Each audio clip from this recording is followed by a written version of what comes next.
Salut les amis, salut la famille, moi c'est le président Lota. Je m'invite cet après-midi chez vous à travers vos différents réseaux sociaux pour vous apporter ma contribution dans la lutte ivoirienne et particulièrement la lutte panafricaine. Cette lutte panafricaine qui a fait assez de morts, des déplacés de guerre et des prisonniers politiques. À l'heure où je suis en train de vous parler, nous avons le camarade Steve Biko de la Mauritanie, le lieutenant Bawa Félicien et plus de 70 autres prisonniers politiques qui sont tenus en otage par la Draman Ouattara et la France-Afrique. Mais aujourd'hui, je voulais vous parler de ce que vous voyez là devant moi là. Le guide président Laurent Gbagbo est allé à l'ambassade de France pour parler aux Français. Les gens ont commencé à parler, oh non, le président a commencé à nous trahir, il veut vendre la lutte. Loin de là, je vous ai toujours dit, le guide président Laurent Gbagbo, c'est celui-là qui nous enseigne la politique. Et il le fait ça en monovision. C'est-à-dire qu'il le fait ça au quotidien. C'est-à-dire que lui, la politique, c'est dans ses veines. Il vit ça au quotidien. Aujourd'hui, ce que nous voyons là, de loin, vous pouvez voir ça. Genre, oh, il allait croiser ses bourreaux. Pourquoi?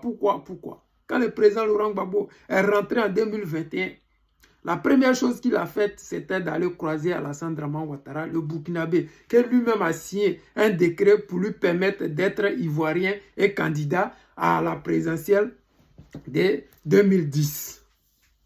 Le président Laurent Gbagbo, pas plus tard qu'avant-hier, le mois passé, il a envoyé ses plus proches collaborateurs pour aller croiser Pascal Affi-N'Guessan qui avait perdu son grand frère. Le même président Laurent Gbagbo a demandé à cette opposition corrompue et vendue de le rejoindre pour dégager Alassane Draman Ouattara du pouvoir. C'est le même président Gbagbo Laurent qui est parti à l'ambassade pour dire aux Français, et je le cite ici, regardez bien, Côte d'Ivoire, rencontre entre Laurent Gbagbo et l'ambassadeur de France, une première depuis 2010. La diplomatie française a renoué le contact avec l'ancien chef d'État ivoirien qui veut se présenter à l'élection présidentielle de 2025. C'est-à-dire que le président Laurent Gbagbo, dans sa volonté de vouloir, coûte que coûte, avoir une nation pacifiée, une nation où les gens ne se tuent pas, une nation où les élections, les gens ne vont pas mourir, une nation où les Ivoiriens vont choisir qui est leur candidat, une nation paisible, parce que, mine de rien, quand le président Laurent Gbagbo va commencer, personne ne pourra l'arrêter en Côte d'Ivoire.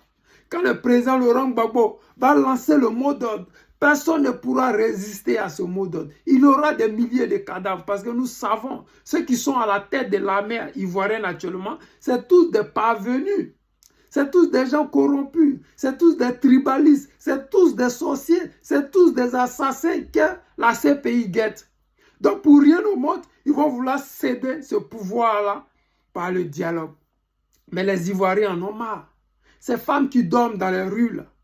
Ces Ivoiriens, ces jeunes Ivoiriens qui dorment sous le pont, alors qu'on nous avait dit ce troisième mandat-là, c'était le mandat de la nouvelle génération ou de la jeunesse.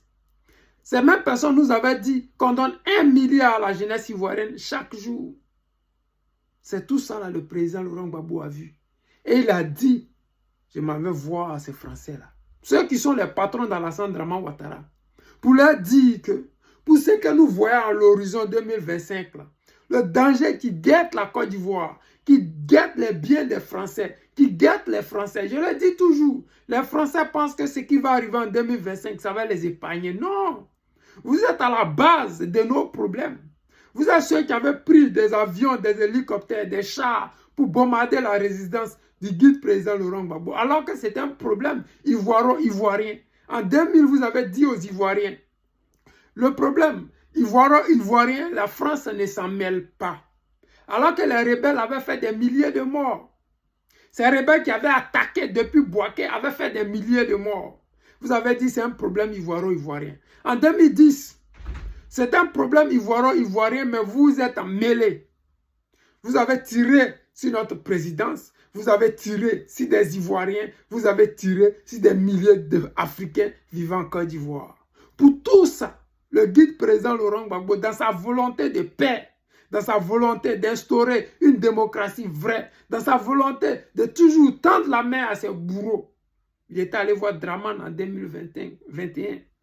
Il allait voir Pascal Affi-N'Guessan. Il a appelé l'opposition. Et il va voir l'ambassade de France. Les amis, si ce n'est pas lui que j'appelle le guide président Gbagbo Laurent, qui peut le faire? Quand tu es en force, en position de force, tu ne tends pas la main. Mais le président Laurent Gbagbo, il tend la main malgré qu'il est en position de force.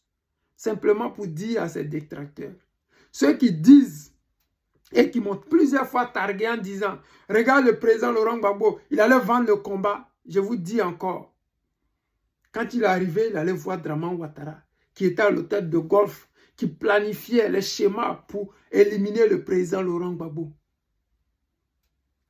Qui avait son petit-fils Soro Guillaume, planifiait comment éliminer le président Laurent Gbagbo. Soro Guillaume qui passait sur toutes les chaînes. Draman Ouattara qui passait sur toutes les chaînes et qui disait aux Ivoiriens, Gbagbo ne partira que par les armes.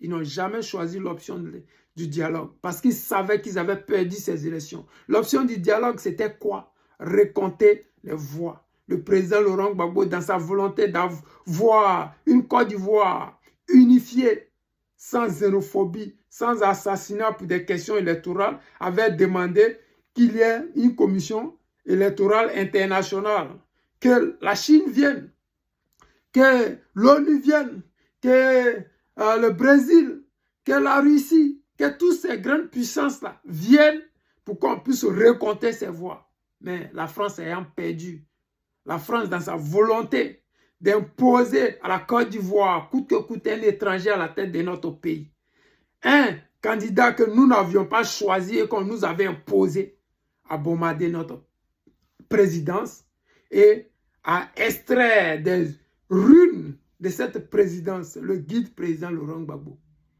Nous sommes fiers de la présence du président Laurent Gbagbo à l'ambassade.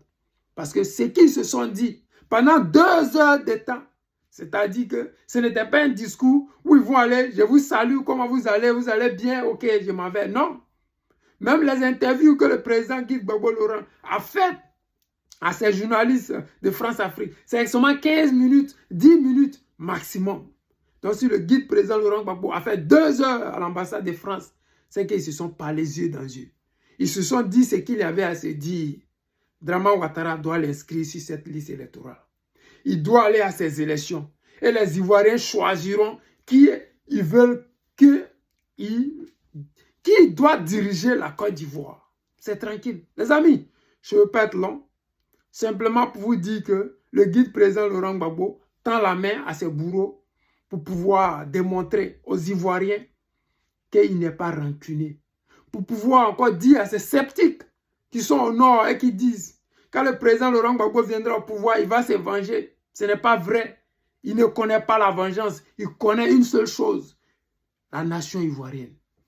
Et c'est avec lui, nous allons connaître ce qui veut dire véritablement le mot nation ivoirienne. Je vous aime, c'était le président Lota, l'ami des dirigeants qui se respectent.